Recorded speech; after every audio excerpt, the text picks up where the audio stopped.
ওনারা একদম নিম্ন পরিবারের।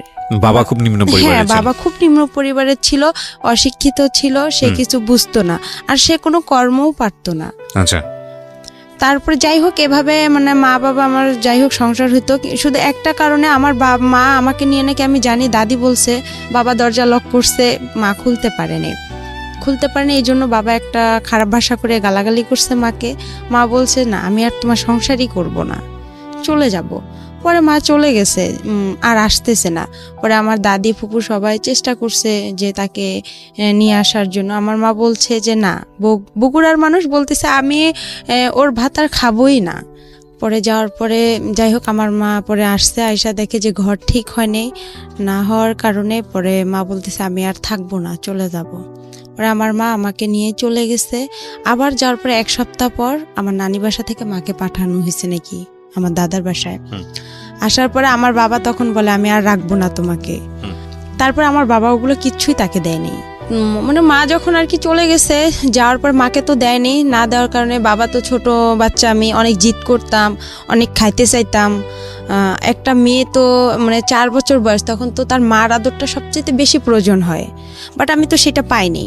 তো ফুপি এসব করতো, আমার বাবা এসব শুনছিল। শোনার পরে দাদি বাতাস উঠছে অনেক, দাদিকে জুতা দিয়ে, বালু ছিল বাসায় অনেকগুলো, পরে আর কি বাবা হচ্ছে জুতা দিয়ে দাদিকে মারতে গিয়ে জুতার বালুগুলো দাদির চোখে গেছিলো। তারপরে আর কি বাবা অনেক মারধর করতো, মানে অনেক জিদ করতাম, অনেক কিছু, কিন্তু দাদি ফুপু আমাকে কেউ মানুষ করেনি। পরে বাবার কাছে জিদ করতাম, বাবা মানে এই জন্য মারতো বেশি করে। আমাকে কুয়া আছে, গ্রামের যে কুয়া, আমার বাবা আমাকে কুয়াতেও ফেলে দিছিল, শুকনা কুয়া। পরে আমার মেজো ফুপুর ছেলে আমাকে উঠাইছে ওই কুয়া থেকে। দুধের জন্য অনেক কান্না করছিলাম। আর আমার বাবা তখন থানাতে, আমাদের ভ্যান্না পীরগঞ্জ বলে বড় দরগা, ওখানে থানাতে আমার আব্বা ওখানে বাবুর্চি হিসাবে কাজ করছিল। তো আমার বাবা বলতেছে না জীবন গেলেও দিব না। আর আমার আব্বু একটু বেশি থানা পুলিশ সে একটু করতো। আমার মারা আবার একটু ভয় করতো যে একটা মান সম্মানের ব্যাপার আছে থানা পুলিশের, আচ্ছা ওর মেয়েকে ওই নিয়ে থাক। এভাবেই আমার মার সাথে আমার বাবার এখানেই সামর্থ্য হয়ে গেল। হওয়ার পরে আমি আর মানে তখন আমার দাদির কাছে ছিলাম। আমার রংপুরে আমার ছোট মার বাসা, ওই মহিলার হচ্ছে আগে বিয়ে হয়ে গেছে, এরকম তুমি যে বিয়ে করতে চাও, তো আমার বাবা বলছে আমার একটা মেয়ে আছে, কিন্তু তাকে বলতে হবে যে আমার মেয়েটা আছে, এভাবে তাকে দেখতে হবে। তারপরে যাই হোক তারা বিয়ে করছে আমাকে। তারপরে দেখা যায় মানে হালকা আমি যে একটু বুঝি, আমরা ভাড়া বাড়িতে উঠলাম রংপুরে শহরের ভিতরে। ভাড়া বাড়িতে ওঠার পরে আমার আব্বা ওখানে আপনার প্রথমে কাঁচামালের ব্যবসা দিল। কাঁচামালের ব্যবসা দেওয়াতে আমার আব্বু অনেক লস খাইলো। লস খাওয়ার পরে সে মানুষকে অনেক বাকি টেকি দেয়। আমার সৎমা বাবার বাড়ি থেকে জায়গা বিক্রি করে আনছে।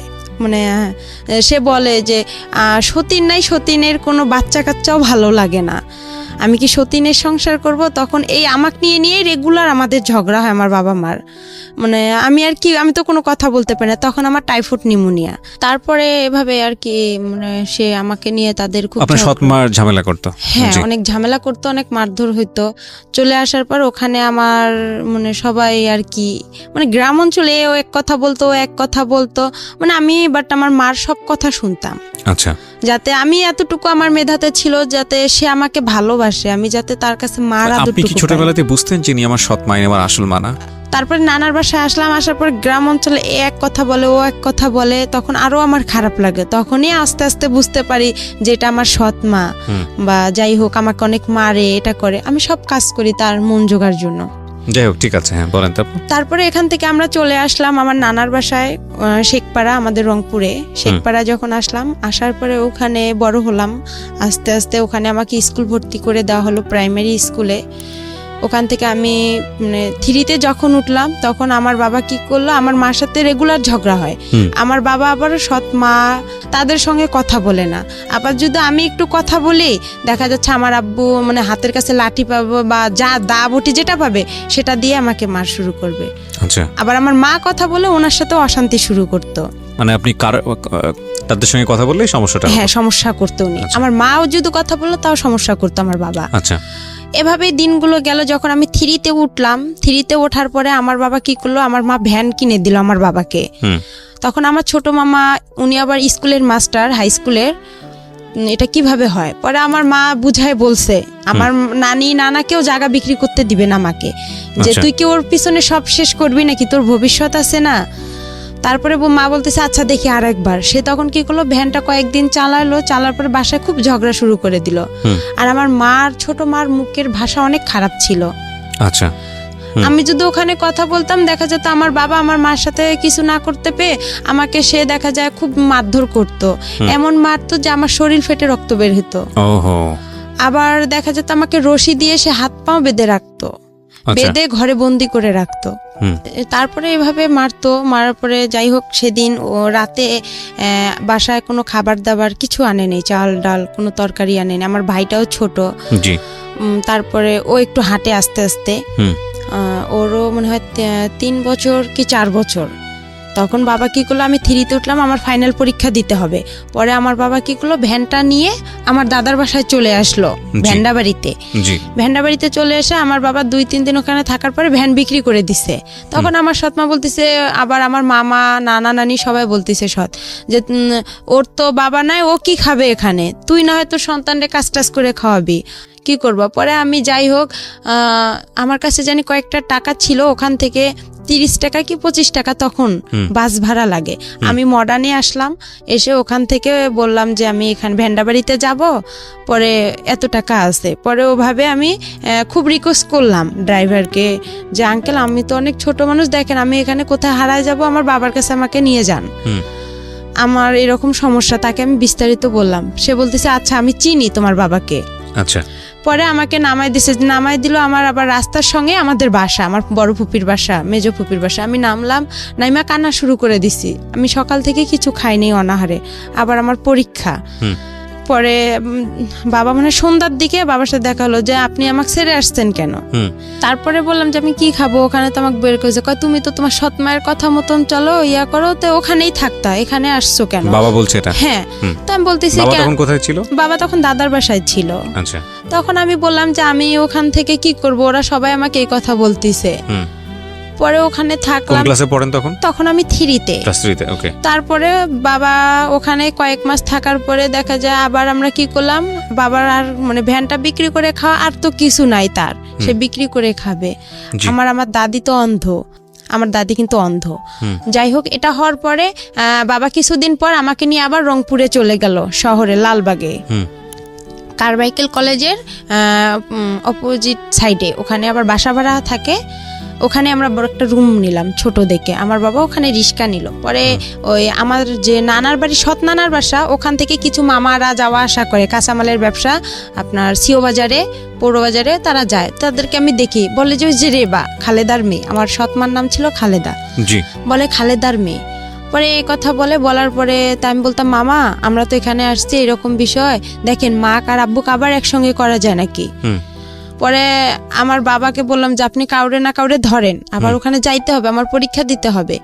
1 মাস পরে কিন্তু আমরা আসছিলাম এখানে। পরে 1 মাস পরে আবার কি হলো, 1 মাস থাকলাম শহরে ভাড়া বাসায়, আমার আব্বা রিক্সা চালাইলো। পরে আমার আব্বু এর হাত ধরে, ওর পা ধরে যে ভাই আপনি একটু চেষ্টা করেন, দেখেন কি করা যায় না যায়। এভাবে মনে করেন আমার আব্বু একটু একটু করে আগাইলো। আগার পরে আমার মা আবার তাকে নিল। আচ্ছা। আবার নেওয়ার পরে সে আবার ওখানে গেল। যাওয়ার পরে তাকে বলা হলো যে আপনি ওদের সাথে কি কথা বলতে দিবেন, যারা আমার বাবাকে আমার মার সাথে যোগাযোগ করে দিচ্ছে তারা বলতেছে যে তুমি কি পারবা খালেদার বাবার মার সাথে কথা বলতে দিবা। তো বলতেছে হ্যাঁ আমি সব করব, স্কুলে আসো না, এভাবে তো হয় না কারো একটা ক্লাস, আর তুমি এভাবে পারবাও না পড়তে, এটা সম্ভব। পরে আমার বাবা মাকে দুজনকেই ডাকছে যে ওকে আপনারা তো প্রাইভেট দেন না, কিছু দেন না। তারপরে আমার স্কুলের যে পাড়া প্রতিবেশী যারা আছে কিছুজন তো ভালো আছে, পরে ওনারা গিয়ে বলছে ওর সৎ মা, আচ্ছা, ওর সাথে এরকম করে, ওকে তো কিছু দেয় না। আমাকে আমার বাবা মা প্রাইভেট দিত না, আমি যে মাসে 300 টাকা করে পাইতাম আপনার, ওইটাও মনে করেন 3 মাস পর 300 টাকা করে সরকারে দিত প্রাইমারি স্কুলে। আচ্ছা আচ্ছা। ওখান থেকে ওই টাকাটা কি করতো আমার বাবা মা খরচ করতো। আবার দেখা যাচ্ছে ও অনেকে পায়, অনেকের মা কি করতো একটা জামা কিনে দিত, একটা নাকের ফুল কিনে দিত। আমারও খুব ইচ্ছা হইতো যে আমি একটা নাকের ফুল নিব বা একটা জামা নিব, মানে খুব কষ্ট লাগতো, কিন্তু আমি বলতাম না ভয়ে যে আমি যদি আবার এরকম করে আমাকে নিয়ে যদি আবার চলে যায়, আমার পড়াশোনাটা এখানে আবার মিস হয়ে যাবে, আমি তখন কি করব। মানে চিন্তা করতাম এভাবে হইতে হইতে আমার বাবা 4-এ উঠে আবার এরকম শুরু করে দিল। আবার একটা ভ্যান কিনে দিল আমার মা লোন করে কিস্তিতে, ওই ভ্যানটা নিয়ে আবার আমার বাবা এরকম চলে গেল।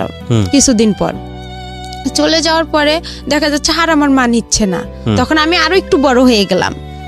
আমি কি করলাম, আমি তো পড়াশোনা করিনি, আমি কি করলাম, আমার পাশে আমার এক বান্ধবী ছিল রিপা, আশামণি, ওদেরকে দেখতে চাইতাম। ওরা লিখতো পরীক্ষার খাতা, আমি ওদের একটু উকি মেরে দেখতাম, কিন্তু ওরা আমাকে দেখাইতো না, যে ওরাও তো নাম্বার কম পাবে, ওরা দেখাইতো না। আমি কি করে পরে এর কাছে যাই, একটু শূন্য স্থান টিক চিহ্ন ম্যাডামকে বলি যে ম্যাডাম দেখেন একটু আমাকে দেন, আমি তো পরীক্ষা এরকম পড়তে পারিনি, আর বাবাও তো নিয়ে গেছে আমাকে ওদিকে, আর আমাদের সংসারে এমনি অনেক ঝগড়াঝাটি, আমাকে 4-এ উঠতেই হবে। পরে ম্যাডামও যাই হোক বলে দিত, পরে বলতো আচ্ছা রে বা ঠিক আছে। ম্যাডাম শূন্য স্থান টিক চিহ্ন আমার সম্পূর্ণ বলে দিত, কাউকে বলে দিত না, আমাকে বলে দিত। আবার ছোট প্রশ্নগুলোও বলে দিত, লেখেও দিত। উনি আমাকে অনেক হেল্প করছে ম্যাডামেরা। এভাবে 4-এ ওঠার পরে আবার উনি ওইরকম করলো। আবার আমার টেস্ট পরীক্ষা শুরু হলো 4-এ হওয়ার পরে আবার আমার বাবা আমাকে নিয়ে গেল 2টা পরীক্ষা নাই দিতে, বাংলা ইংরেজি দিছি, তারপরে উনি আমাকে নিয়ে এভাবে চলে গেল।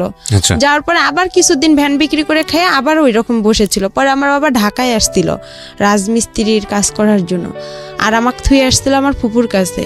ওখানে আমার ফুপুর কাছে আমি থাকি, তাদের ওখানে খাবার নাই, দাবার নাই, কেউ আমাকে ভালোবাসে না, বলে তোমার বাবা নাই, মা নাই, টাকা পয়সা নাই, আমরাই তো দিন মজুর করে খাই, তোমাকে কি খাওয়াবো। পরে যাই হোক আমি দেখা যায় ছোট মানুষ, এর ওখানে আমাকে ডাকে, ও বলে যে তুমি এটা কাজ করো তাহলে তোমাকে আমি খাইতে দিব। আমি যে যেটা বলতো তার সেটাই কথা শুনতাম, তখন আমি খাইতে পারতাম। আবার দেখা যায় আমার দাদি অন্ধ ছিল, রান্না করতে পাইতো না, কোনো ছেলে মেয়ে তাকে দেখতো না। দেখা যায় পাশের বাড়ি থেকে তার চাচাতো ভাইয়ের বউ আছে বা এরকম আত্মীয় স্বজন, তাদেরকে দেখা যায় খাবার দিয়ে যাইতো দাদিকে। ওই খাবার ওখান থেকে আমার দাদি আবার কি করতো, উনি একটু খাইতো, আমাকে ডাকতো রে ভাই, আমি আবার দৌড়ে এসে খেয়ে নিতাম। আচ্ছা, বুঝতাম না যে দাদি কতটুকু খাইলো না খাইলো, পেট ভরলো কি না ভরলো। পরে আমার বাবা ওখান থেকে আসার পরে আমার বাবার খুব অবস্থা খারাপ ছিল, সে অসুস্থ ছিল, তার পুরা শরীরে পক্স বের হয়েছিল, তার হাতে কোনো টাকা পয়সা নাই। তার মেজো বোনের কাছে থাকলাম, তারাও আমাদের খাইতে দেয় না, তোমার বেশি তেল বান্ধা গেছে, আমার বাবাকে বলতেছে। তা আমি বলছি ফুপু আমাকে অনেক ঠান্ডা লাগতেছে, দেন একটা খেতা দেন। তো বলতেছে না, সে দেয়নি। ওভাবেই ছিলাম। থাকার পরে আমার বাবা 2 দিন পর আবার রংপুরে চলে গেল। রংপুরে যাওয়ার পরে আবার ওভাবেই সে এর হাত ধরে, ওর পা ধরে আমার সৎমার কাছে গেল। আমার সৎমা তাকে আবার গ্রহণ করে নিল। নেওয়ার পরে আমি 5-এ সমাপনী পরীক্ষা দিলাম 2010-এ। দেওয়ার পরে কেউ পরীক্ষা দিতে দিবে না আমাকে, কয় ও পারবে না। আমার মা প্রতিবেশী মামিরা ছিল যারা আমার স্কুলের ফ্রেন্ডগুলো, ওরাও বলতো যে না ও পরীক্ষা দিতে পারবে না। ম্যাডামও বলতো যে না রে বা তোমার আর সম্ভব না, কেন এটা সমাপনী পরীক্ষা, এখানে ফাজলামি করার জায়গা না, আর তুমি পারবা না, তোমার কোচিং নাই, প্রাইভেট নাই, কিছু নাই, তুমি কিচ্ছুই পারবা না। পরে আমি সবার কথা অমান্য করে আমি বলছি না আমি পরীক্ষা দিবই, আমি পাইলে পাবো, না পাইলে নাই, এটা আমার কোনো দেখার বিষয় নাই। তারপর আমার সৎমাও দিবে না। এখন আমার পরীক্ষাটা হচ্ছে আমার বাসা থেকে অনেক দূরে, এখন আমাকে সকালবেলা কে রেখে আসবে, রাখার লোকও নাই। পরে আমি এতটা পড়তেও পারি না, গাইড নাই, কিভাবে পড়বো। যাই হোক একটু করে যতটুকুই পড়ছি, আল্লাহ আমার পাশে ছিল বিধায় আমি মনে হয় পরীক্ষাটা দিতে পারছি, পাশও করছিলাম। কোন ক্লাসে? 5-এ। ক্লাস 5? হ্যাঁ 5-এ 2010-এ। পরে আমার একটা মামাতো ভাই আমাকে রেগুলার রেখে আসতো সকালবেলা, আর আসার সময় আমি হেঁটে আসতাম, বান্ধবীদের সাথে হেঁটে আসতাম। ওখানে একটা ছেলের সঙ্গেও আসতাম। ওই ছেলেটাকে আমার প্রথম 5-এ ওকে পছন্দ হয়েছিল। ওর নাম হেলাল ছিল, ওর বাসা আমাদের ওখানেই পানবাড়িতে। ওকে খুব আমি পছন্দ করছিলাম, কিন্তু ও বুঝতো না যে আমি ওকে কতটা পছন্দ করি, আর আমিও বুঝতাম না যে প্রেম কি জিনিস, কিন্তু ভালো লাগতো ওকে। কোন ছেলেটাকে? এটা হেলাল, ওর নাম হচ্ছে হেলাল। আমাদের স্কুলের না, ওই অন্য স্কুল থেকে আর কি পরীক্ষা দিতে গেছিলাম আমরা। আচ্ছা, ও একই ক্লাসে ছিল? হ্যাঁ একই ক্লাসে, সমাপনী পরীক্ষা দিতে গেছিলাম। ওকে। তখন তো অন্য স্কুল থেকে দেখা যায় যে একটা বোর্ডে আমরা সবাই পরীক্ষা দিছি। পরে ও আমাদের ক্লাসেই বসতো, আমার পাশে 2 জন ছেলে ছিল, আমি মাঝখানে ছিলাম। পরে ওদের দেখছি, আমি নিজেও কিছু বাসায় পড়ছিলাম, ওগুলা দেখে আমি পরীক্ষা দিছিলাম। পরে ওই ছেলেটাকে খুব পছন্দ হয়েছিল, মনে হয় ওর সাইকেলে আমি একদিন আসছিলাম, আর বাকি দিনগুলো আমি হেঁটে হেঁটেই আসছি। আর তখন খুব কষ্ট লাগতো, আর আমি অনেক কিছু খাইতে ইচ্ছা করছিল, যে পরীক্ষা দিতে আসছি আমি কিছু খাই। বা অনেকে তো খাইতেছে, আমার সেরকম টাকা ছিল না। বাবা চুরি করে আমাকে যে টাকাটা দিছিল আমি ওই টাকাটা খাইতাম না। যে টাকাটা আমি জমায় হয়, আমার আবার একটু চুল বড় ছিল আর আমি সাজগোজ খুব পছন্দ করি। আর আগে আমি একটু চাইতাম যে আমি মানে একটা লং জামা পরবো না, একটু শর্ট জামা পরবো, একটু ভালো জামা পরবো, কম দামি পরবো না, ভালো পরবো। টাকা একটু বেশি লোক, টাকাগুলো জড়ায় দেখা যেত আমি একটু মেরিল কিনতাম বা একটা টিপের পাতা কিনতাম বা একটা চুড়ি কিনতাম, এরকম কিছু কিনতাম, একটু শ্যাম্পু কিনতাম। আমি সেকেন্ড ডিভিশন, ওটা তখন জানি কি ছিল, কিন্তু আমি ক্লাসে 5-এ সমাপনী আমার শুরুতে। ঠিক আছে, আপনি পাস করেছেন। হ্যাঁ, তারপর কোন রকম পাস করেছি, করার পরে আমাকে 6-এ 11তেই ভর্তি শুরু হচ্ছে। পরে ওখানে আমাকে ভর্তি করা হলো।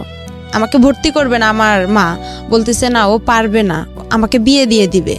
আমার বিয়ের জন্য ছেলে খুঁজতেছে অনেক, এরা বিয়ের জন্য ছেলে খুঁজতেছে। এক ছেলে, ও হচ্ছে, এটা বলবো কি না বলবো এটা অনেক খারাপ কথা, আমি চাচ্ছি না যে এই কথাটা না চলে বলা দরকার নেই। এটা আপনি বলার, বোঝান আপনাদেরকে কি হয়েছে। হ্যাঁ, এই ছেলেটা একটা দুর্ঘটনা ঘটার পর ওই ছেলেকে দিয়ে আমার বিয়ের কথা বলতেছে আমার মা। ছেলে আপনার গ্রাম অঞ্চলে টলি চালায়, পাওয়ার টলি, জমি চাষ করে। ওই ছেলে, হ্যাঁ টলার, ওই ছেলেকে দিয়ে আমার বিয়ে দিবে। তা আমি বলতেছি ওই ছেলে একটা এত বড় দুর্ঘটনা ঘটাইছে, ওকে আমি বিয়ে করব না। আমি আর কি মনে মনে এটা ভাবতেছি যে না, আমি কখনোই ছেলেকে বিয়ে করব না।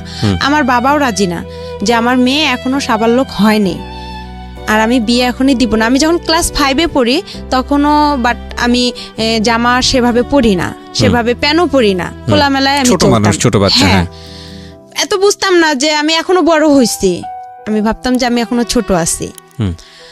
কিন্তু আমার মার কাছে আমি খুব বড় ছিলাম, সে আমাকে খুব দ্রুত বিয়ে দিতে পারলে হয়তোবা সে বেঁচে যাইতো, এটা ভাবছিল।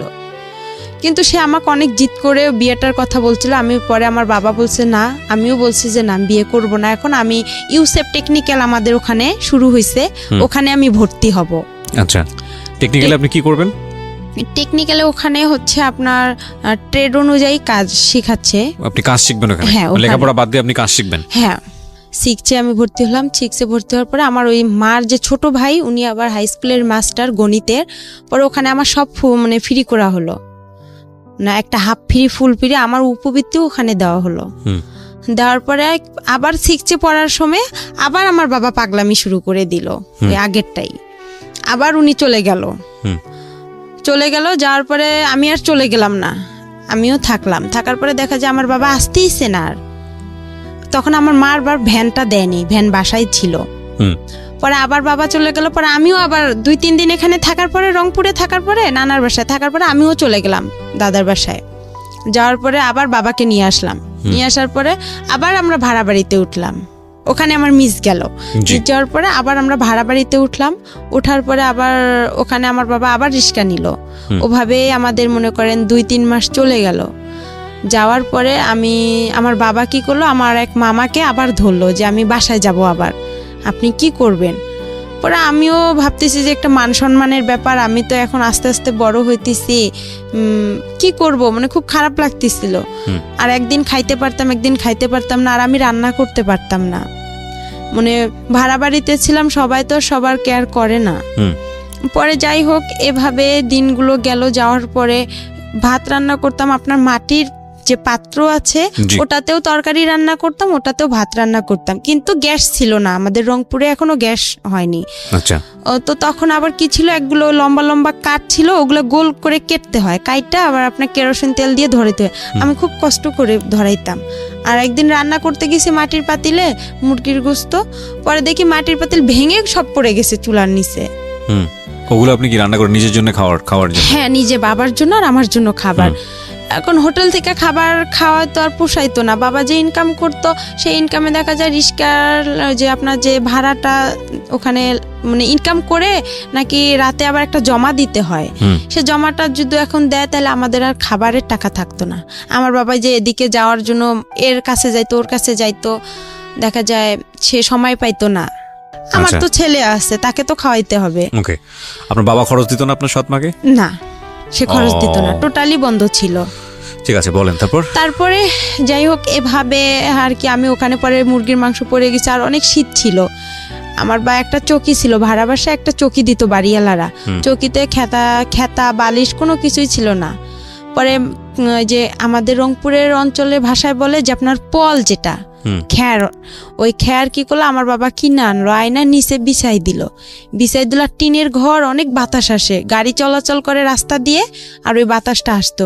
আর আমার বাবার একটা লুঙ্গি আমি গায়ে দিয়েছিলাম, আর শীতে অনেক কাঁপছিলাম। আমার বাবা অনেক মানে হাত পা অনেক কোকড়া করে শুয়েছিল, আমিও ছিলাম। আমার বাবা আলাদা থাকতো, আমি নিচে থাকতাম। আর মাটি থেকে যে একটা ঠান্ডা ভাবটা ওটাও আসতো, ঠান্ডাতে খুব কষ্ট হইতো আমার থাকতে। পরে মুরগির ওটা পড়ে গেছিল, যাওয়ার পরে বাবা অনেক মারধর করছিল আমারে, বলতেছে এত কষ্ট করে আনছি সেটা ফালাই দিলা। আমি বলে আমি তো পারি না, আমি কি করব। আমার মাকে আবার যা বলছে যে এরকম ওর মেয়ে হচ্ছে রাস্তায় কাগজ কুড়াচ্ছে, মিথ্যা কথা আর কি বলছে। হ্যাঁ, সৎমাকে বলছে।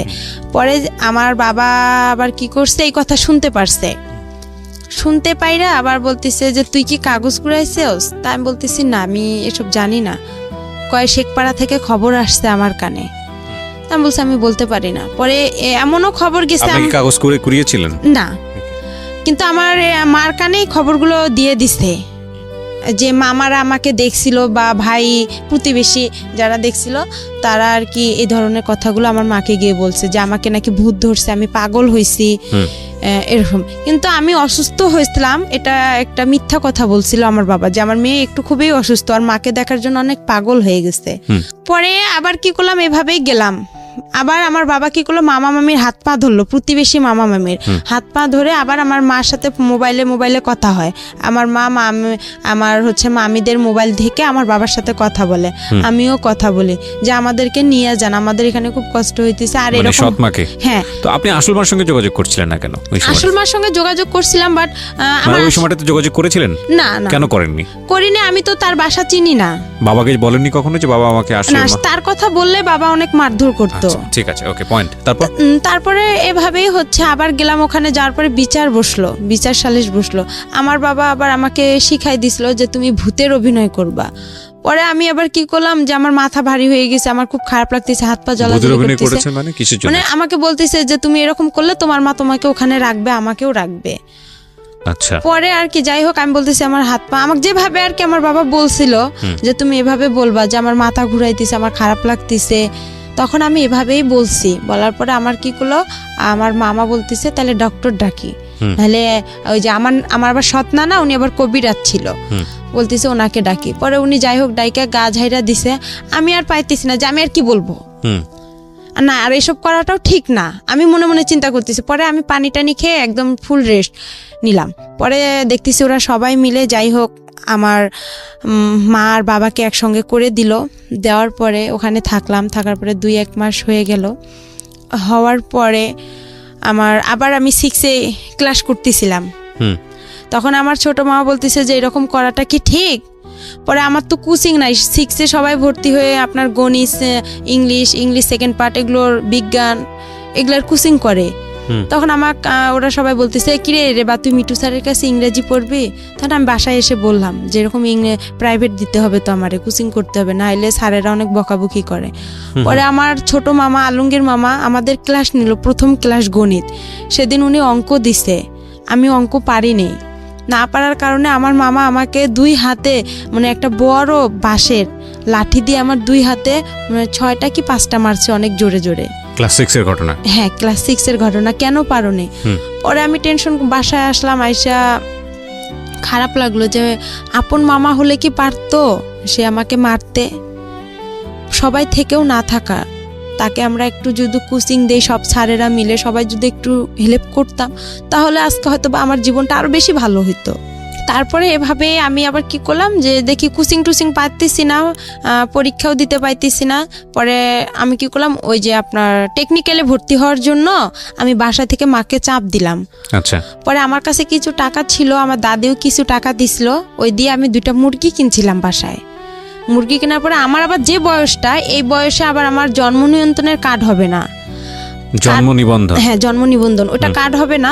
না হওয়ার কারণে এখন ওখানেও তো আমাকে ভর্তি নিবে না। ওখানে যে আপুগুলো পড়ছে ওদের সাথে আমি যোগাযোগ করছি যে আপু আমিও টেকনিক্যালে ভর্তি হব। পরে আমি গেলাম, আমাকে স্যারেরা বলতেছে তুমি অনেক ছোট, তোমার বয়স নাই, তোমাকে এখানে নেওয়া যাবে না।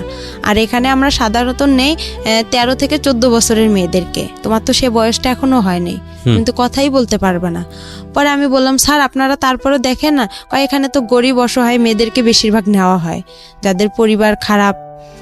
তারপর আমি বললাম যে আপনি আমার বাসায় যায়েন, যাওয়ার পরে দেখেন। পরে সেদিন গেলাম, নিল না আমাকে। তারপরে আবার আমি বাসায় আসলাম, আসার পরে মাকে বললাম যে আমাকে তো নিতেছে না। পরে আমার মামা, যে ছোট মামা গণিত মাস্টার, ওনার সঙ্গে আবার আমাদের হচ্ছে ওখানকার একজন ভালো ব্যক্তি, উনি খুব প্রভাবশালী লোক, ওনার সাথে আবার আমার মামার খুব ভালো একটা সম্পর্ক।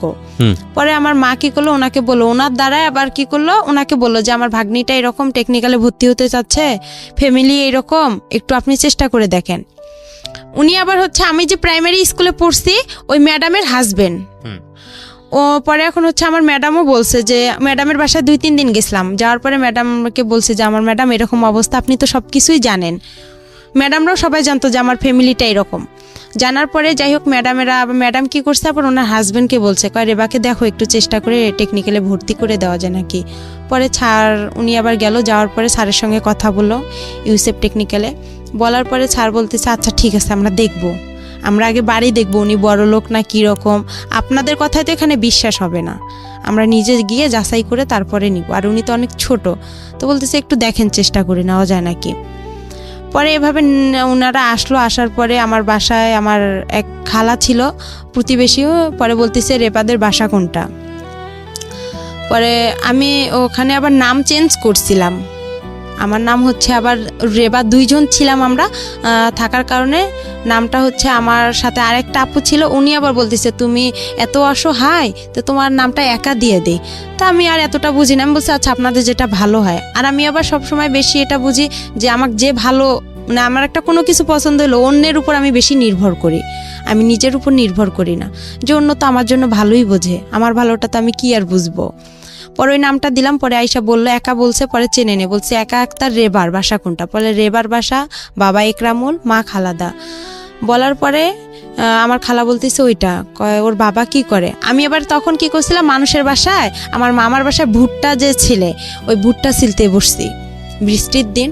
পরে আমার খালা পরে ডাকতেছে, বলতেছে রেবা তোর বাসায় এরকম, রেবা রেবা করে চিল্লাচ্ছে। পরে স্যার নাকি বলতেছে যে ওকে ডাকতে হবে না, ওর বাসা কোনটা দেখাই দেন। পরে বলতেছে এইটা, বলতেছে আপনি কি সত্যি কথা বলতেছেন, বলতেছে হ্যাঁ।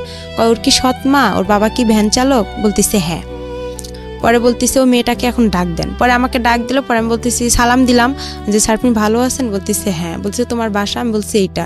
কয় তুমি যে ওই পাকা বাসা থেকে বের হয়ে আসলা, তাই বলতেছে স্যার ওটা আমাদের বাসা না, আমি ওখানে ভুট্টা খুলতে গেছিলাম আর কি, ভুট্টা খুললে আর কি ওগুলা খড়ি, আমাদের অঞ্চলে বলে যে খড়ি লাকড়ি রে, ওইটা আনার জন্য গেছিলাম। কয় তোমার মা, আমি কই আমার মা তো গরুর জন্য ঘাস কাটতে গেছে, আর আমার বাবা ভ্যান নিয়ে গেছে। বলার পরে বলতেছে আচ্ছা তুমি তাহলে পরীক্ষা দিতে আসো অমুক দিনে। পরে আমি পরীক্ষা দিতে গেলাম, ছাটো এক বলতেছে তোমার বয়সটা বাড়াইতে হবে।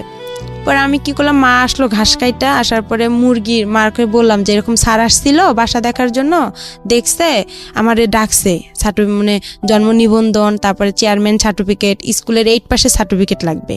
তখন তো আমি 6-এই পড়ি। পরে এখন মামাকে বললাম, মামাকে আবার মুরগি বিক্রি করলাম, মুরগি বিক্রি করে আমাদের চেয়ারম্যানের যে সার্টিফিকেট জন্ম নিবন্ধনটা ওইটা, আর চেয়ারম্যানের সার্টিফিকেট, ওখানে 100 টাকা দিয়ে ওই 2টা উঠাইলাম, বয়স বেশি দিলাম, নামও চেঞ্জ করলাম। করার পরে এখন 8-এর সার্টিফিকেট, এখন ওই আমার আলমগীর মামাকে, ছোট মামাকে বললাম, তো বলতেছে টাকা লাগবে। তো এখন আমি বলতেছি মামা অল্প কিছু করে টাকা নেন, আমার কাছে তো এত টাকা নেই, আবার ছবি উঠাইতে হবে, আমার ছবি জমা দিতে হবে। পরে আর কি জন্ম নিয়ন্ত্রণের কার্ডটা নিলাম, তারপরে আপনার চেয়ারম্যানের সার্টিফিকেট নিলাম, 8 পাসের সার্টিফিকেটটা 100 টাকা দিয়ে নিলাম, নিয়ে ওগুলো সব জমা দিলাম। জমা দেওয়ার পরে স্যারেরা আমাকে নিবে না, আরেকটা স্যার আমাকে নিবে না, হেড স্যার ওখানকার, বলতেছে না এই মেয়ে চলবে না। পরে স্যার বলতেছে স্যার আপনি নেন, ওরা 400 করে দেয়, 100 করে ওখানে কাইটা রাখে। যখন আমরা ওখান থেকে বের হয়ে আসি তখন উনি 1200 টাকা স্যারেরা দিয়ে দেয়, আর ওনারা ওখান থেকে চাকরি দিয়ে দেয়। পরে আমি এভাবে পড়তেই থাকলাম, 6 মাস হয়ে গেল। হওয়ার পরে আমি যে হোক আমাকে বাসা থেকে আমি যে টাকাটা খরচ করি, এই টাকাটা আমার বাবা মা হিসাব চায় বলতেছে টাকাটা তুমি দাও। পরে আমি ওই টাকাটা দিয়ে কি করে আমি একটু ক্রিম কিনি বা আমার যেটা খাইতে মন চায় আমি ওইটা খেয়ে ফেলি, টাকাটা আর আমি বাসায় দিই না। আর টাকাটা দিয়ে বাসায় দিই না, তখন ওখান থেকে আবার কি করি মার জন্য আপনার ব্লাউজ কিনি, পেটিকোট কিনি। কিসের কাজ করতেন আপনি ওই সময়? ওখানে টেলারিং এর কাজ করতাম। টেলারিং কাজ করতেন, লেখাপড়া বন্ধ হয়ে গেল? হ্যাঁ, লেখাপড়া আমার টোটালি বন্ধ হয়ে ক্লাস গেল। 6 এ থাকা অবস্থায়? হ্যাঁ, ওকে। বন্ধ হয়ে গেল। হওয়ার পরে আমি ওখানে কাজ শিখতেছি, শেখার পরে ওখান থেকে কি করি যে জামা কাপড় বানানো হয়, ওখান থেকে আবার বিক্রি হয়।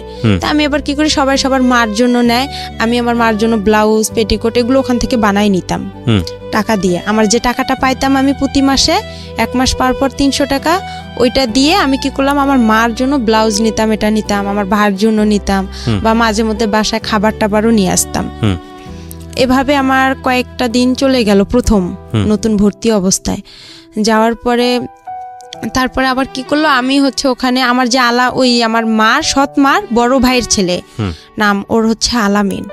তখন এখন আমি আবার কি করলাম, আমার ছোট অবস্থায় আমি আবার রিলেশন মানে এতটা বুঝতাম না, কিন্তু ভালো লাগতো। আমার মা আমাকে অনেক মারধর করে।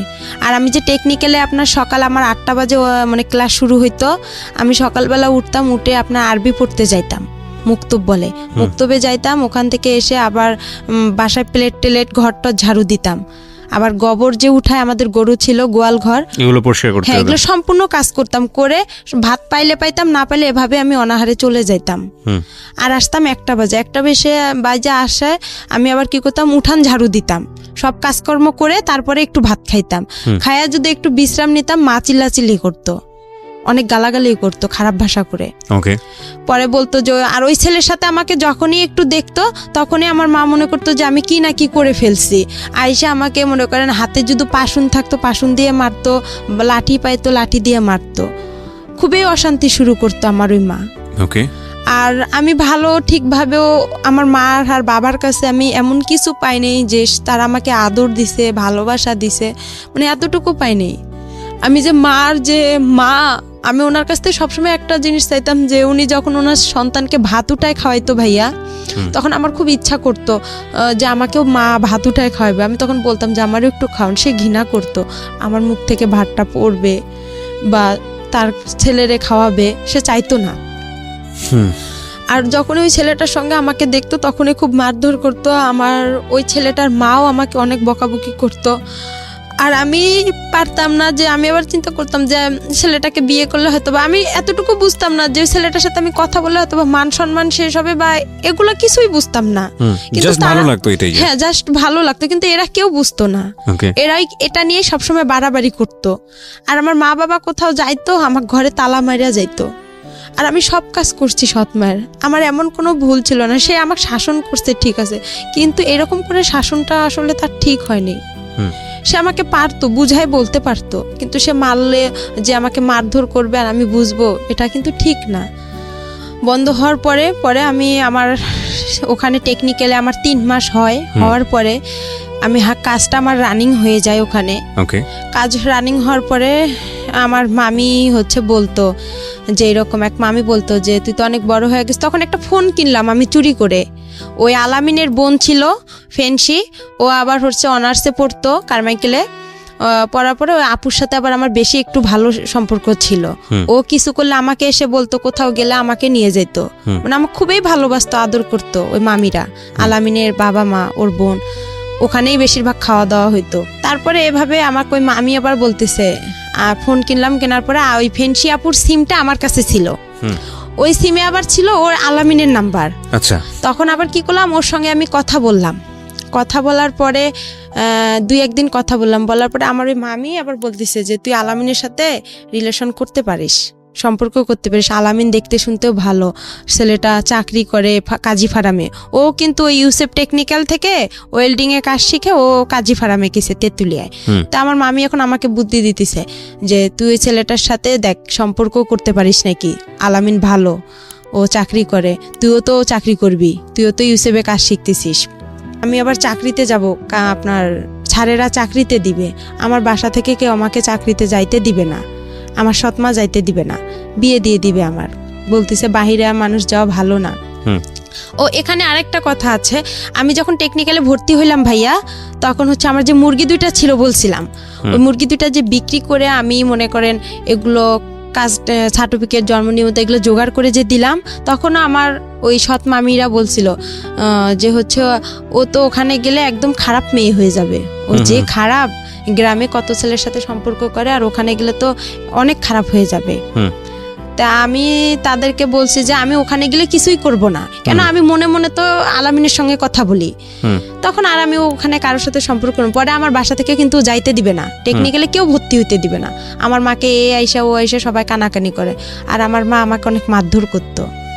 পরে আমি স্যারদের হাত পা ধরছিলাম, এমন কি আমার স্যারের হেড স্যারের পা পর্যন্ত চিপে ধরছি, ধরে বলছি স্যার আপনি আমার বাসায় গিয়ে একটু বললে হয়তো বা আমার মা রাজি হবে। পরে যাই হোক স্যার এসে কিন্তু বলার কারণে আমার মা রাজি হয়েছিল। কিন্তু আমার মামিরা আমাকে গ্রামের কেউ বলেনি যে মেয়েটা ওখানে গেলে ভালো হবে বা মেয়েটা একটা কাজ শিখবে, নিজের পায়ে দাঁড়াইতে পারবে, আমাকে এই উৎসাহটা কেউ দেয়নি। তারপর ওখানে আমার কাজটা কমপ্লিট হওয়ার পরে আমাকে স্যারেরা চাকরি দিবে, আমার চাকরি করার জন্য আমার ফুপির বাসায় গেলাম, ছোট ফুপির বাসায়, আমার দাদার বাসায় যায়। ওদের কাছে আমার ফুপা আবার ইন্টার পাস, তা বললাম আপনি তো শিক্ষিত মানুষ, তো আপনি একটু কিছু ভালো মন্দ বুঝবেন। পরে ওনাকে ডাইকে আনলাম, ডাইকে আনার পরে উনি আসলো, আসার পরে স্যারদের সাথে কথা বললো যে আপনারা কোথায় চাকরি দিবেন, কি আসল বিষয়, মেয়ে মানুষ। তো পরে স্যারেরা বললো যে আমাদের অনেক মেয়ে আছে, শুধু ও না, আমাদের এই ব্যাচের অনেক মেয়ে যাবে।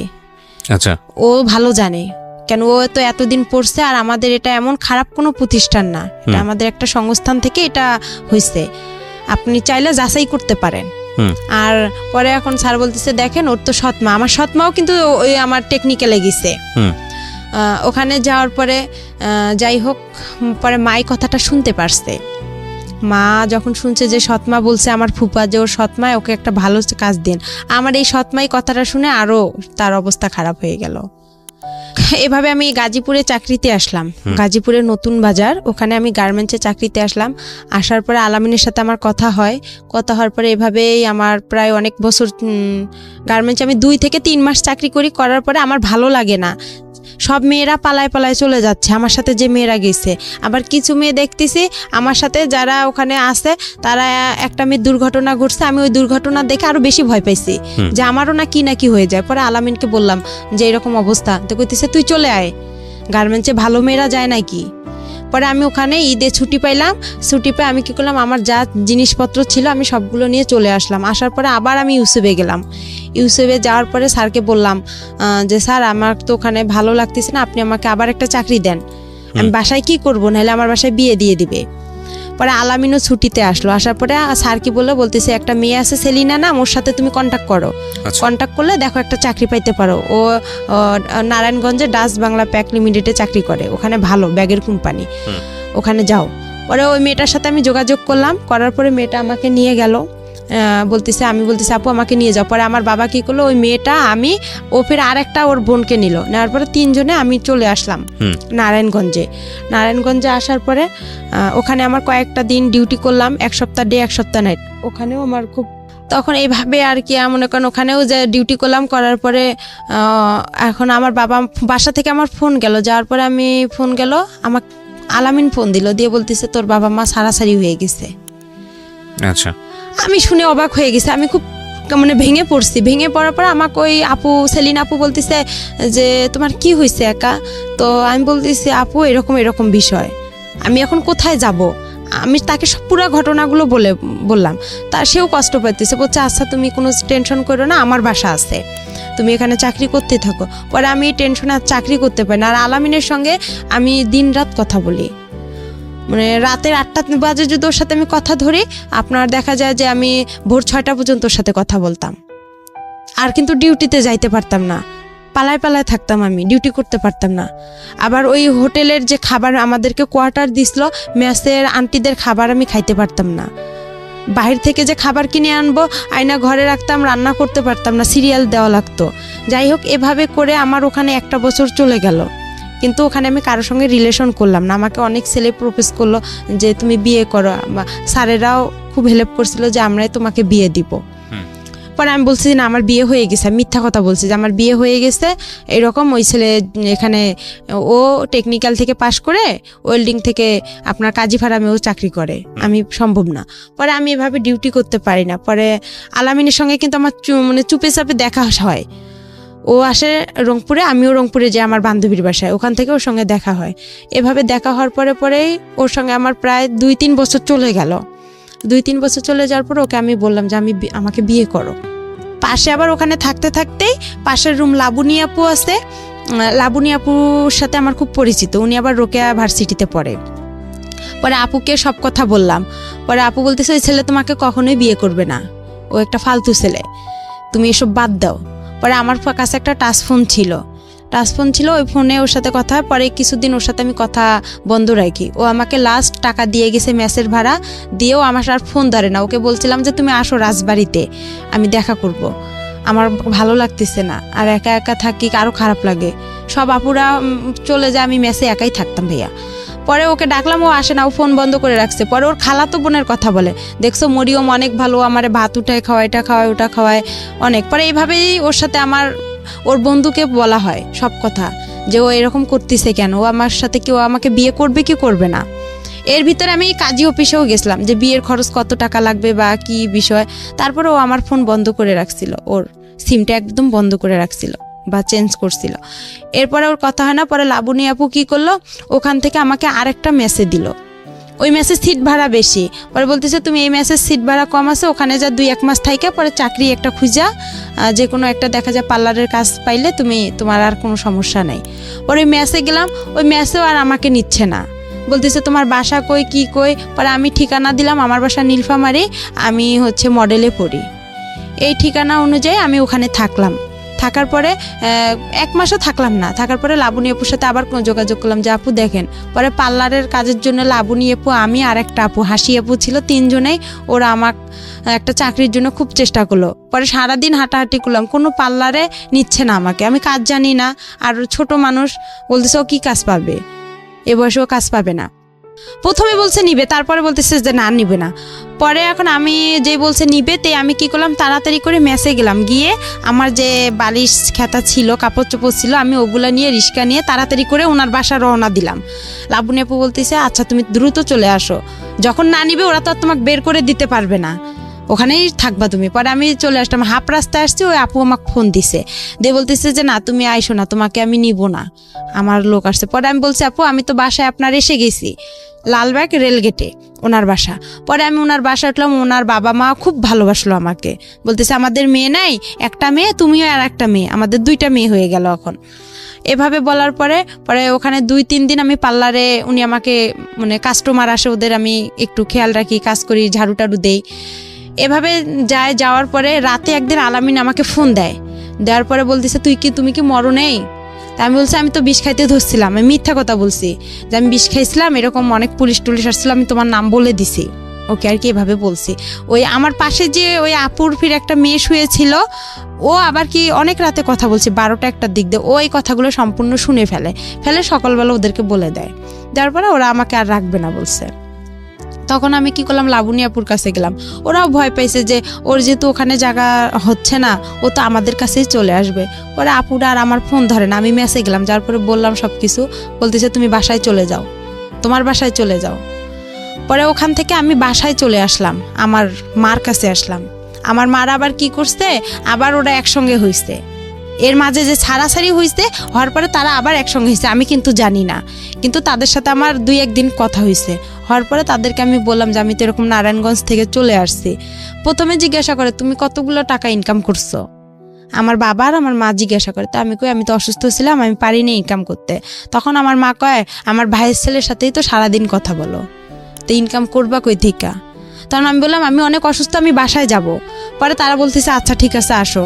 পরে যাই হোক আমি বাসায় আসলাম, আসার পর আবার আমাকে ঢাকায় পাঠানো হইলো গার্মেন্টসে। আমার মা বলতেছে বাসায় থেকে কি করবা?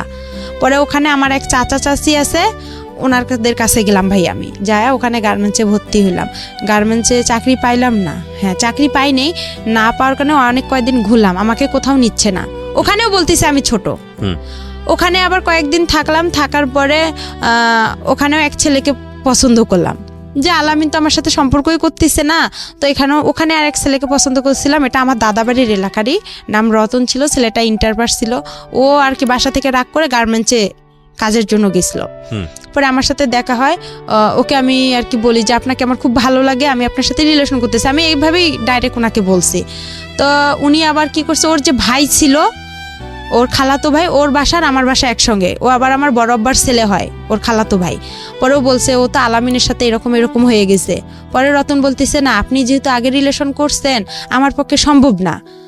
তখন ওটাও আমার ক্লোজ হয়ে গেল। পরে আমি চাকরি পাইতেছি না। পরে আমার কি ওই যে চাচা চাচির কাছে আমি থাকি, তখন আবার আমি হচ্ছে ফেসবুকও চালাইতাম হালকা পাতলা, অতটা বুঝতাম না, মেসেঞ্জার করতাম বা নাটক টাটক দেখতাম। পরে আমি ওখান থেকে বাসায় ফোন দিলাম রাতেই যে বাবা এরকম উনি এরকম করতেছে চাচা। পরে কি করলো, ওখান থেকে আমাকে আরেক চাচার বাসায় পাঠানো হলো। পরে বলতেছে দেখেন আমার মেয়েটাকে নেন, ওকে একটা চাকরি দেন, গার্মেন্টসের চাকরি। পরে ওখানে থাকলাম, ওই রতনের সাথে যে সম্পর্ক করতে চাইছিলাম, এটা আর কি আমার চাচা চাচি জানাই গেছে, বলতেছে এই মেয়ে তো বেয়াদব। আর আমি কথা বলি ফোনে বেশি। আচ্ছা, আমার ফোনে তখন অনেক রং নাম্বার আসছিল, তো আমি কথা বলতাম। পরে আমার যে চাচা চাচি ওটা পছন্দ করতো না। পরে আমাকে কি করলো, ওখান থেকে ওরা বাসায় পাঠার কথা বলছিল। পরে আমি ওখানে পেপারে দেখলাম কাজী ফার্মে নিয়োগ দিছে। পরে আবার আমি ওদেরকে বললাম যে এরকম চাচি কাজী ফার্মে নিয়োগ দিছে, আমি এই চাকরিটা অনেকদিন ধরে করতে চাই, আমার খুব ইচ্ছা, এখানে নাকি অনেক স্যালারিও দেয় ভালো, কাজও কম। পরে যাই হোক, ওখান থেকে এখন বাসায় আসবো, টাকা নাই গাড়ি ভাড়ার। পরে আলামিনকে ফোন দিছি যে আমি এরকম অবস্থায় আছি, আমার কিছু টাকা দেবো। আবার আমাকে 1500 টাকা দিছে। ওই টাকা দিয়ে আমার চাচা সহ আমরা বাসায় চলে আসলাম। বাসায় আসার পরে আমার মা বাবা অনেক অস্থির হয়ে গেছে, মানে আমাকে মারবে না ওরা কি করবে, মানে ওরা বুঝে উঠতে পারতেছে না। পরে কিছুদিন যাওয়ার পরে একটা হচ্ছে আমি আপনার কাজী ফার্মে বললাম যে এরকম নিয়োগ আসছে। আমার চাচাকে আবার বললাম যে চাচা যাই হয়েছে, আমি রতনের সাথে যেটাই করছি, বা আপনার আমি হাত জোর করে আপনি বাসায় যায় মা বাবাকে একটু বুঝা বলেন আমাকে যাতে একটু পরীক্ষাটা দিতে দেয়। আমার একটা ছাগল ছিল, ওই নারায়ণগঞ্জে যখন আমি আসলাম না ওখান থেকে ঢাকা থেকে, তখন ওই যে আলামিন যে আমাকে মেসেজ যে টাকাটা দিছিল, ওখানে আমার কিছু টাকা ছিল, ওইটার আমার একটা নাকে নথ ছিল, ওই নথটা বিক্রি করে আমি একটা ছাগল কিনছিলাম। তো এই ছাগলটা ছোট ছিল, অনেক বেশ বড় হয়ে গেছে, 5000-6000 টাকা হবে। পরে এখন আমি যে ফার্মে পরীক্ষা দিতে যাবো, আমাদের কাছে কিন্তু কোনো টাকা নাই। আমার মা আবার আসলো রংপুরে আমার নানার বাসায় বেড়াইতে। যাই হোক, ওখানে আসার পরে আমার বাবা আর আমি কি করলাম, পরীক্ষা দেওয়ার জন্য আমরা যাব হচ্ছে কুড়িগ্রামে। প্রিয় শ্রোতা, অনুষ্ঠান চলতে চলতে আপনাদের জন্য একটি বিশেষ অ্যানাউন্সমেন্ট করতে চাই। সেটা হলো আমি আরেকটি অনুষ্ঠান করি রেডিও আম্বার 102.4 FM এ। প্রতি শনিবার রাত 10টায় প্রচারিত হয় মাইক্রোফোন টেস্টিং 1024। হয়তোবা অনেকেই শুনেছেন, বাংলাদেশের রেডিওর ইতিহাসে সর্বপ্রথম মিউজিক রিয়েলিটি শো, গানের রিয়েলিটি শো, এবং 2019 সালের সেরা আম্বার ভয়েস আমরা খুঁজে বের করবার চেষ্টা করছি। সেখানে আপনি অডিশন দিয়ে সেখানে আপনি অংশগ্রহণ করে সেরা আম্বার ভয়েস হতে পারেন। আপনি যদি মনে করেন যে আপনি খুব ভালো গান করেন কিন্তু সে অর্থে তেমন কোনো প্ল্যাটফর্ম কোথাও পাননি, তাহলে ছোট্ট একটা অডিশন দিতে হবে আপনাকে। ফোন করে আপনাকে গাইতে হবে একটা গানের 2টো লাইন বা 3টে লাইন আপনি আমাদেরকে গেয়ে শোনাবেন এবং আমরা আপনাকে ডাকবো, নিশ্চয়ই ডাকবো। ওকে, ফোন নাম্বারটি আমি বলে দিচ্ছি। ফোন নাম্বারটি হচ্ছে 09611001024। আমি আবারও বলছি, ফোন নাম্বারটি হচ্ছে 09611001024। যদি আপনি মনে করেন আপনার কণ্ঠ সারা দেশের মানুষের কাছে যাওয়া উচিত, আপনি সেরকম গাইতে পারেন, তাহলে যোগাযোগ করুন এবং অংশগ্রহণ করুন মাইক্রোফোন টেস্টিং 1024-এ। আর একই সাথে আপনাদেরকে যেটা বলতে চাই, আজকের যিনি অতিথি আছেন তাকে যদি আপনারা দেখতে চান, চলে আসবেন আমার পার্সোনাল ইউটিউব চ্যানেলে www.youtube.com/RJKibriya.FM, RJKEBRIA.FM চ্যানেলটি আছে কিবরিয়া আরজে নামে। ওখানে গিয়ে প্লিজ সাবস্ক্রাইব করে নেবেন এবং তারপর আপনার যে ভিডিওগুলো দেখতে ইচ্ছে করে, যা কমেন্টস করতে ইচ্ছে করে, ওখানে করবেন। ওকে, আমরা যেখানটায় ছিলাম তারপরে আর কি হচ্ছে ভাইয়া মনে করেন এভাবেই গেল। যার পর পরীক্ষাটাও দিলাম, দেওয়ার পরে বাসায় আসলাম। বাসায় আসার পরে আমার ওই বাসায় রাজমিস্ত্রি এক কাজ করে আমার চাচার বাসায়, ছেলের বিয়ে হয়ে গেছে। বিয়ে হয়ে যাওয়ার পরে ওই ছেলের সাথে আর কি আমার মা আমার বিয়ে দেওয়ার জন্য খুব চেষ্টা করার পরে হচ্ছে আমি বলি যে না, আমি বিয়ে করব না। আমি তখন আমার একটা টাচ ফোন ছিল, ওটা বিক্রি করতে চাচ্ছি, যে বিক্রি করে আমি আর ওই যে পরীক্ষা দিব, পরীক্ষার রেজাল্ট ভালো বের হলো, ওখানে আমি চাকরি করব। তো যাই হোক, ওটা আর হয়নি। পরে ছেলেটাকে দিয়ে আমার বিয়ের জন্য খুব চেষ্টা করেছিলাম, আমি বিয়ে করবো না। তখন আবার আলামিন আমাকে তার 2 দিন পরে ফোন দিছে। আলামিনের সাথে আমার কথা হয়েছে। কথা হওয়ার পরে আমার যে দাদি অন্ধ ছিল তাকে আমি রান্না করে দিতে গেছি। আমার বাবা আবার আমার দাদিকে পছন্দ করে না, রান্না করতে কেন গেছি এটা নিয়ে আমাদের বাসায় একটু হালকা পাতলা কথা হইতে হইতে মারধর শুরু হয়ে গেল। আমাকে বাসায় বৃষ্টি পড়ছে, আমাদের টিনের ঘর ছিল, বৃষ্টি পড়ে খাট ভিজে গেছে বিছানা। তো এখন আমার মা বলছে ওইটা উঠায় ফেলাও। তাই আমি বলতেছি এতটুকু ভিজাতে কিছু হবে না। এই সামান্য একটা কথা নিয়েই আমাকে তারা অনেক মারধর করলো, অনেক এমনভাবে মারধর করলো যা মানে ও গাছের যে মোটা ডালগুলো আছে ওই ডাল দিয়ে অনেক মারছে। মারতে মারতে আমি যে টিনে ঘরের যে একটা কোনাচি থাকে, কোনাটা মানে টিনের 2 সাইড দিয়ে বের হয়ে আমি চলে গেলাম। মানে আমাকে লাঠি দিয়ে এমনভাবে ঘুতানো হচ্ছে যে আমার মানে শরীর মানে ছিদ্র হয়ে যাচ্ছে। এভাবে বের হলাম, হওয়ার পরে সকাল আমার কেউ আসলো না আগাইতে। পরে আমার বড় আম্মা বলতেছে মেয়েটারে এভাবে মাইরা ফেলাইতেছে, তুই দেখতেছিস না? আমার সৎমারে বলল, আমার ভাই আর সৎমা ভ্যানের উপরে বসে আছে, কেউ কিন্তু আমাকে আগাইতে জানে।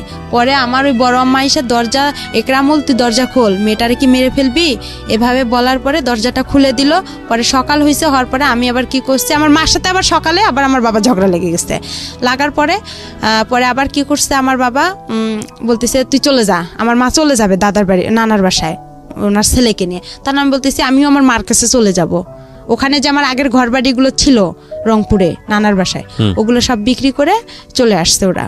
তখন ওই 5,000 টাকা নিয়ে আসছে। ওই 5,000 টাকা আমি কি করছি, ওই ছেলেকে আমার চাচিকে বলছি যে চাচি ওই ছেলেটাকে বলেন তো আমার আর মারধর ভালো লাগে না, আমার খারাপ লাগতেছে অনেক।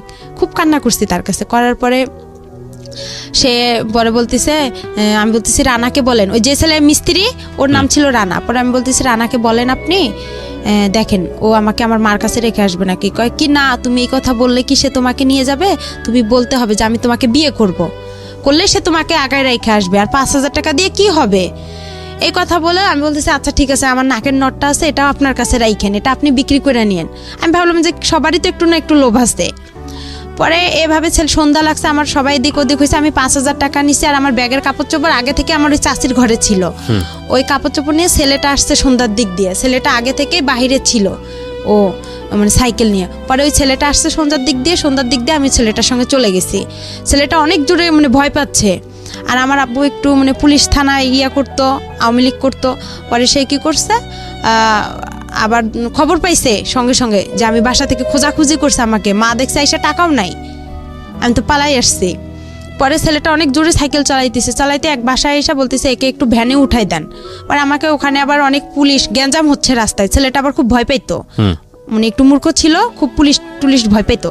পরে বলতেছে উনারা আবার কি করলো, আমাকে ভ্যানে উঠে হাফ রাস্তা পার করে দিল, যে জায়গাটা গ্যাঞ্জাম। পরে ওই জায়গাটা আমি গেলাম, যাওয়ার পরে ছেলেটা আবার আমাকে সাইকেলে উঠায় নিল। নেওয়ার পরে সে অনেক জোরে সাইকেল ছাড়ছে।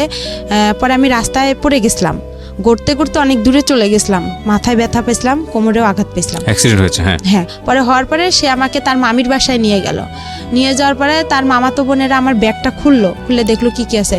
যখন 500 টাকা নোট ছিল, গ্রাম অঞ্চল, 5,000 টাকা পাইছে তারা মানে খুবই একদম খুশি হয়ে গেল। আর আপনাকে আমার ভালো লাগতে হবে, আমি তাকে এভাবে বুঝাই বলছি, আপনি কেন বুঝতেছেন? আমার সৎমাও তো আপনার সাথে বিয়ের কথা বলছে, আমি তো বলেই দিচ্ছি যে না আমি আপনাকে বিয়ে করতে পারবো না। তারপরে বলতেছে যদি না হয়, তার মামা বলতেছে, আমার ওই মামা শ্বশুর বলতেছে তাহলে তোমার বাবাকে ডাক দেব। পরে আমি বলতেছি বাবার যদি ডাক দেয় তাহলে তো আমার অবস্থা আরও খারাপ আছে, তাহলে আমার এই দুনিয়াতেই রাখবে না, তাহলে আমার কি হবে। পরে এখন ওই রাতেই যাই হোক, ওরা আমাকে ওই রাতের 1টা বাজে ওরা আমাকে কাজী অফিসে নিয়ে গেল, নিয়ে যায় ওখানে আমার বিয়ে পড়াবে। পরে এখন কবুল বলতে বলছে তখন আমি একটা কবুল বলছি, আর বাকি 2টা বলি নেই। না বলে আমি ইচ্ছা করেই আমি ওখানে মাথা ঘুরে পড়ে গেছি। পড়ে যাওয়ার পরে আধা ঘন্টার মতন আমি নিঃশ্বাস নেই না, মানে ওরা আমার কাছ থেকে যখন সরে যায় আমি তখন নিঃশ্বাসটা নিয়ে আবার নিঃশ্বাস বন্ধ করে রাখি। এভাবে আর কবুল বলি নেই। পরে কাজে বলতেছে কবুল বলতে হবে না, আর আপনারা নিয়ে যান, সমস্যা নাই। পরে তার বাসায় আর সরাসরি আনে, তার বোনের বাসায় রাখছিল আমাকে। ওখান থেকে সকালবেলা আমাকে ওই ছেলে নিয়ে আসছে। পরে নিয়ে আসার পরে দেখি ছেলেটা মানে মূর্খ তো একদম, একগুলো জুতা পরছে অনেক বড় বড়, একটা পাঞ্জাবি পরছে অনেক ঢিলা, অনেক কিরকম। আমার কাছে খুব খারাপ লাগছিল যে এই ছেলে এসব পরছে কেন। আবার ওই যে বরের যে টুপিগুলো মাথায় দেয় ওগুলো পরছে। আমি বলতেছি এটা কি কোনো পাগল না আসছো যেগুলো কি। আমি কিন্তু ভাই গ্রামে সেরকম বড় হয়নি, আমি যে সৎ নানার বাসায় বড় হয়েছি, মানে একটা ভালো ফ্যামিলিতে বড় হয়েছি। অত্যাচার হলেও একটা মানে পরিবেশ বুঝতে পেরেছি। হ্যাঁ, তারপরে আর কি আমি ওসব আমার কাছে খুব খারাপ লাগছে। আয়সা দেখলাম, ওদের বাসা আসলাম, সবাই বলতেছে যে আসতেছে, বলতেছে এই মেয়েটা কে, কই থেকে আসছে, এত সুন্দর মেয়ে। পরে আমার চুল দেখে সবাই পাগল হয়ে গেছে, আমার চুল মাশাআল্লাহ অনেক বড়, বলতেছে মেয়েটা এত সুন্দর, বলছে রানার বউ। কয় না, এটা বিশ্বাসই হয় না, এটা কোনো ভদ্র ঘরের মেয়ে। এর তো গেট আপ দেখে একটা ছেলে বলতেছে, এর গেট আপ দেখে বোঝা যায় না, ছেলেটা শিক্ষিত ছিল। বলতেছে আপু কই থেকে আসছেন? তা আমি বলতেছি যে আমি রানার বউ। পরে বিশ্বাস করে না কেউ। পরে যাই হোক ওনার বাসায় আসে দেখি ওনার বাসা ভেয়ে কিছু নাই, শুধু একটা চৌকি ছিল, একটা টেবিল ছিল। আর আমার মা সৎমা বলছিল তারা অনেক বড় লোক ছিল, তারা সেই রকম ফ্যামিলি। পরে যাই হোক এভাবে যাওয়ার পরে তার সাথে আমার 5-6 দিন, কিন্তু তাকে যে আমি টাচ করতে দেইনি। আমি এখানে একটা কথা বলি আপনাকে, এই ছেলেটার নাম ছিল রানা। জি। এর সঙ্গে বিয়েটা দিল কে তাহলে আপনার? এই আমি যে তার মামার বাসায় আসলাম, পালায় যে তার সঙ্গে আসলাম, তার মামার বাসায় উঠলাম, তারা যে আমার পরিচয়টা কিভাবে হয়েছিল রানার সঙ্গে? পরিচয়টা হয়েছিল আমাদের বাসার পাশে যে চাচার বাসা, সে রানার সঙ্গে পালিয়েছিলেন কেন?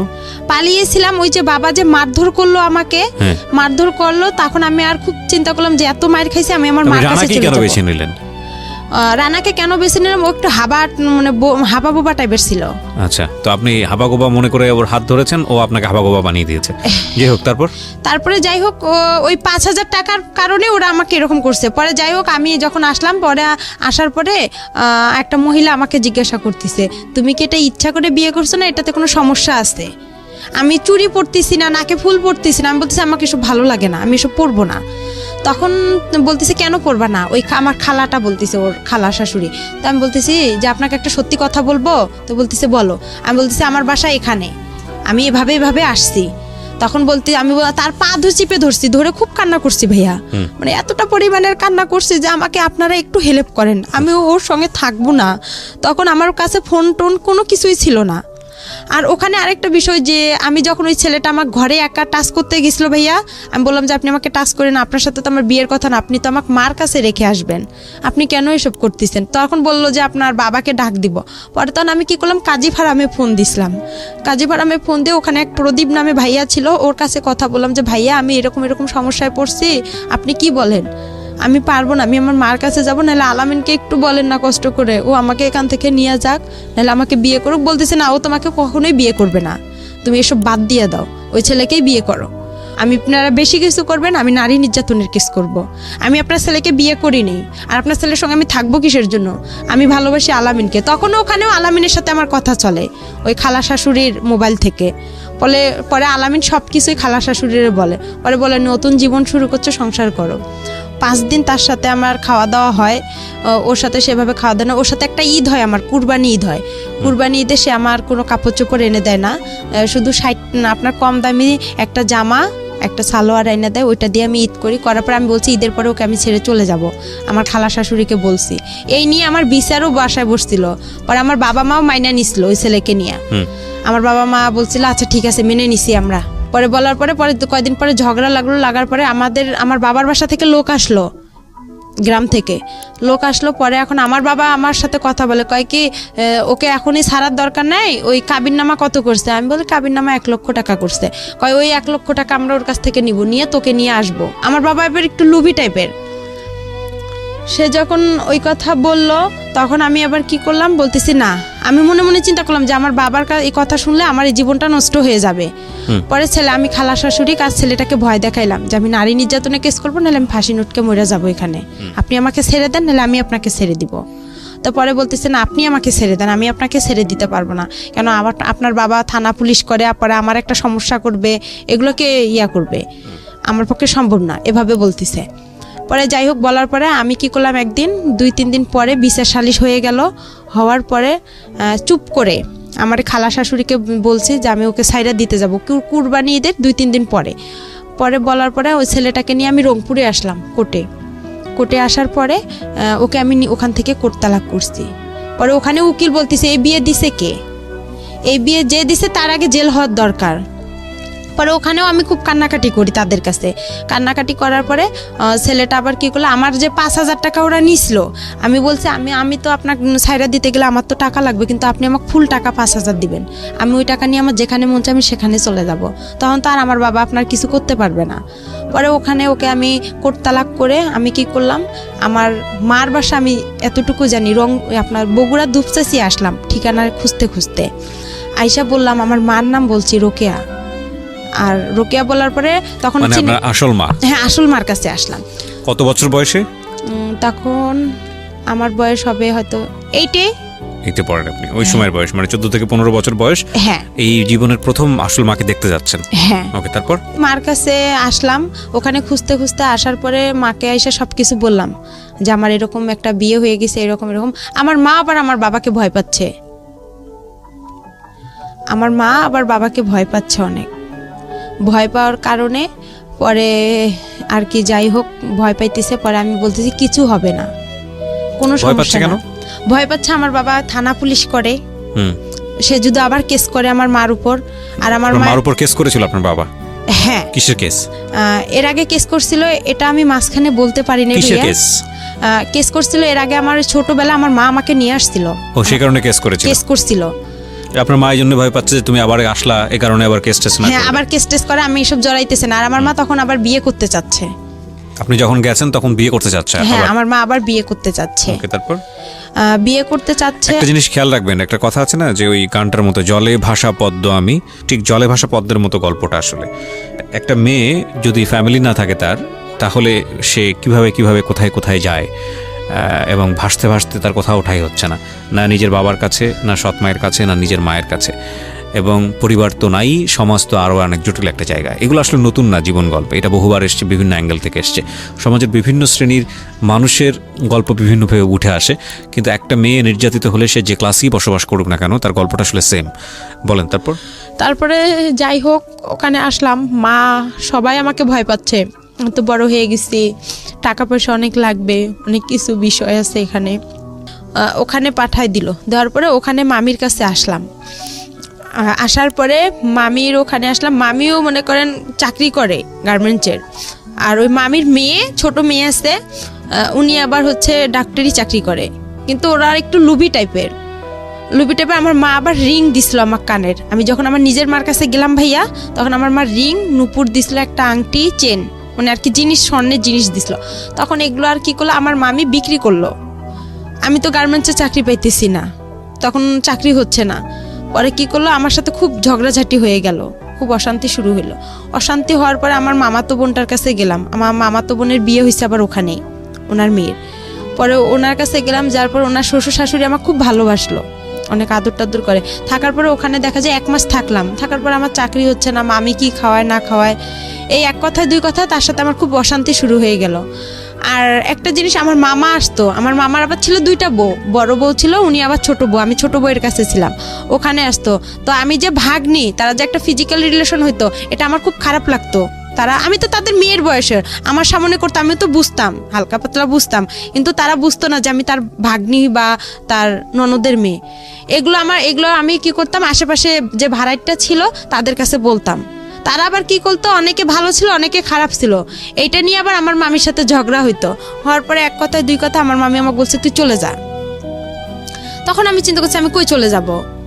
তখন আমি কি করলাম, ওই যে আমার যে মামাতো বোন আছে, ওর বাসা হচ্ছে আপনার মগবাজারে, ওই মগবাজারে ওর আবার শাশুড়ির বাসার পরের আরেকটা বাসা আছে, ওই আন্টিকে বললাম যে আন্টি এরকম ওখানে তো আমার হচ্ছে না, তা আপনি আমাকে এদিকে একটা মেস ভাড়া করে দেন, আমি যাই হোক যা বিক্রি করে হলেও দিব, আমার যা কাপড় চোপড় আছে বা যাই হোক মানুষের বাসায় কাজ করে হলেও থাকবো, কিন্তু ওখানে আমি থাকতে পারবো না। আর আমার মামির মানে কিছু রং ছিল। তারপরে যাই হোক এভাবে আমি ওখান থেকে ওখানে আরেকটা বাসায় আসলাম। আসার পরে ওখানে আর আমি কি বিদেশ যে মানুষ পাঠায়, বিদেশ বাসা পাইলাম। মামির বাসা থেকে আরেক মেসে আসলাম, ওই মহিলা আবার আমাকে নিবেন। ওখানে আমার মামাতো বোন আমাকে অনেক মারছিল, মারার পরে ওই ওখানে আসলাম। আসার পরে আর কি যাই হোক ওখান থেকে আমি এক গার্মেন্টসের চাকরি পাইলাম। পাওয়ার পরে আবার আমি কি বিদেশে যে মহিলাদেরকে পাঠায় মেয়েদেরকে, তা আমি এতটা বুঝতাম না। পরে ওখান থেকে মানুষের খোঁজে পাইলাম যে মেয়েদেরকে বিদেশে পাঠায় আপনার ডান্সের জন্য। তখন আমি আবার ওই কাজী ফারামে আলামিনের সাথে আমার এসব সব বন্ধ হয়ে গেল। এই আপনি বর্তমানে আপনার হাজবেন্ডকে নিয়ে স্টুডিওতে আসছেন, ওনাকে বিয়ে করেছেন কত বছর যাবত? ওনার বিয়ে করে আমার 3 বছর হয়ে গেছে। 3 বছর হয়ে গেছে। এনার সঙ্গেও কি আপনার এই ভদ্রমহিলা যার গল্প বলছিলেন তিনি বিয়ে দিয়ে দেয়? হ্যাঁ, তিনি আমাকে বিয়ে দিয়ে আচ্ছা, দিয়েছে। তো ইনি বিয়ে দিয়ে দেয় এবং 3 বছর যে সংসার করছেন তার সঙ্গে, তিনি কি জানে পুরো গল্পটা জানে আপনি আজকে যেটা বললেন এখানে? হ্যাঁ, সে পুরো আমার ইতিহাসটা জানে, আমি তাকে সম্পূর্ণ খুলে বলছি। আর সে আমার একটা কথার কারণে নাকি সে আমাকে বিয়ে করছে। সেটা কথা হচ্ছে আমার যে বিয়েটা ভাই এখানে আরেকটু তার সাথে যে আমার বিয়েটা হয়েছে, আমার ওই মামা শ্বশুর আমাকে দেখতে আসছিল, আমার হাজবেন্ড সহ দেখতে এসে আমার মামা শ্বশুর কথা উঠাইছে যে তোমার বাড়ি কই, কি কথার জন্য বিয়ে করেছে সেটা বলেন, আমি স্টোরি দিতে সেটা কি যাচ্ছি না। কথার জন্য, সেটা হচ্ছে সে চলে গেছে আমাকে দেখার পরে, সে চলে গেছে, যাওয়ার পরে সে বলতেছে হচ্ছে আমি তাকে একটা মেসেজ করছি যে আমাকে কি আপনি ভুলে গেছেন, সে এই কথার কারণে নাকি আমাকে বিয়ে করছে, সে আমাকে অসহায় দেখে বিয়ে করছে। আপনার সব স্টোরি কি জানতো আগে, বিয়ের আগে যে ঘটনাগুলো ঘটেছে হ্যাঁ, সেগুলো কি তাকে আমি জানতো? বিয়ের আগে সম্পূর্ণ বলছি যে আমি এরকম এরকম অবস্থা আমার। ওনার ফ্যামিলি আছে, ওনার বাবা মা সবাই জানে আপনার সম্পর্কে? না, ওরা কেউ জানে না। কেউ জানে না। এই ছেলেটা কি করে আপনার হাজবেন্ড? আমার হাজবেন্ড হচ্ছে রিক্রুটিং এর মালিক। রিক্রুটিং বললে বিদেশে যে লোক পাঠায় উনি। আচ্ছা, তো এই 3 বছর যাবত সংসার করছেন আপনি, আপনার আগেও একটা বিয়ে ছিল সেটাও জানে। জি। তো সবকিছু মিলে কেমন আছেন আপনি? সবকিছু মিলা আমি মোটামুটি বেশি ভালো নেই। এই জন্যই আমি চাইছিলাম যে আমার হাজবেন্ডকেও আজকে আমি এখানে রাখতাম। কেন ভালো নেই? এত কিছু থেকে আমি কি তার কাছে কি কোনো প্রাপ্য পাবো না? কি বঞ্চিত করেছে? সে আমাকে ঠিকভাবে দিচ্ছে না তেল সাবান। বিয়ের আগে প্রথমে, বিয়ের পরে সে আমাকে খুব ভালোবাসতো, তারপরে সে আর আমাকে ভালোবাসে না। হুম। কেন সে আমাকে ভালোবাসতে পারতেছে না? না, ভালোবাসে না বললে এভাবে বললে তো হবে না। আপনি তার সঙ্গে হ্যাপি না? জি না। খাবার দাবার ঠিক মতো দেয় না, ভরণ পোষণ ঠিক মতো দেয় না? খাবার দাবারটা সেভাবে ঠিকভাবে পাই, যেটা কিন্তু কাপড় চোপড় তেল সাবান এটা ঠিকভাবে পাই না, তার ভালোবাসাটা পাই না, এসব সবই বাদ দিলাম। ভালোবাসা অন্য জিনিস, এটা পাবেন কিভাবে এটা জানি না আমি, এটা নিয়ে আসলে এক্সপ্লেইন করা এটা অন্য জিনিস। বাট আপনার ভরণ পোষণের জায়গা হাজবেন্ড হিসেবে এটা আসলে সে ঠিক মতো দেয় না, আপনি যেটা বলতে চাচ্ছেন। জি।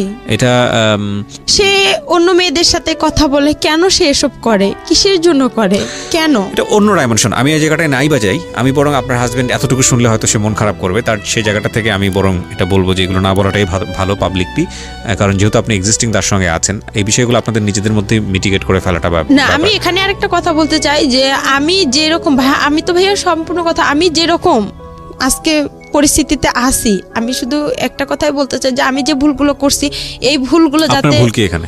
আমার এখানে অনেক ভুল আছে, কিরকম? আপনি আমাকে একটু সময় দেন। আমার ভুল হচ্ছে প্রথমত আমি যে আলামিনের সাথে সম্পর্কটা করছি, এটা প্রথমত ভুল। আমি ভালোভাবে যদি নিজের একটু চেষ্টা করতাম। আমি একটু শোনাই আপনাকে, এবার আপনি একটু মনোযোগ দিয়ে শুনেন, বলাটাই মুখ্য না, মূল বিষয়টা আসলে হলো আপনার গল্পটা উঠে এসছে। এই যে 1-1.5-2 ঘন্টা আপনি এখানে বললেন, মূল গল্পটা উঠে এসছে। একটা যেটা হচ্ছে আপনি একটা ভালো ফ্যামিলি পাননি, প্রথম সমস্যাই ছিল এটা। আপনি যদি একটা ভালো ফ্যামিলি পেতেন, আপনার যদি গাইড করার মতো মানুষ থাকতো, তাহলে আপনার জীবনটা অন্যরকম হতে পারতো। দুঃখজনক হলেও সত্য যে আপনি সেটা পান নাই।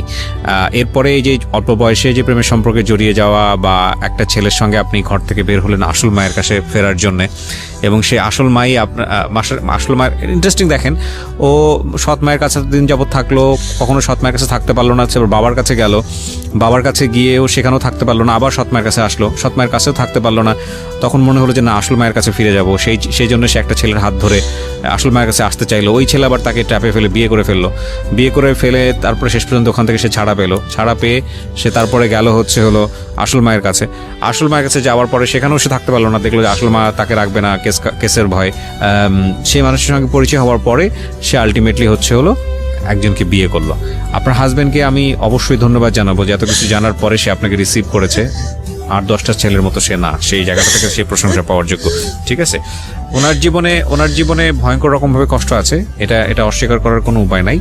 তবে এটা ঠিক যে এত কিছুর পরও মানুষ সার্ভাইভ করে সোসাইটিতে, ভয়ঙ্কর রকমভাবে আমাদের জীবনে ঘটনাগুলো ঘটে যায়। যদি নিদেন পক্ষেই বলেন যে আজকের এই গল্পে ওনার বলার ধরন বা উনি যেভাবে বলেছে বা আমাদের যেভাবে আমরা এখানে প্রেজেন্ট করেছি, সেখানে সেই অর্থে আপস অ্যান্ড ডাউনস নাই, সেই অর্থে ঢেউ নাই। কিন্তু আপনি যদি একটু ঠান্ডা মাথায় চিন্তা করে দেখেন, এই যে মেয়েটি বড় হয়েছে আমাদের সমাজে, সেই জায়গাটি থেকে কীরকম কষ্ট করে তাকে বড় হতে হয়েছে।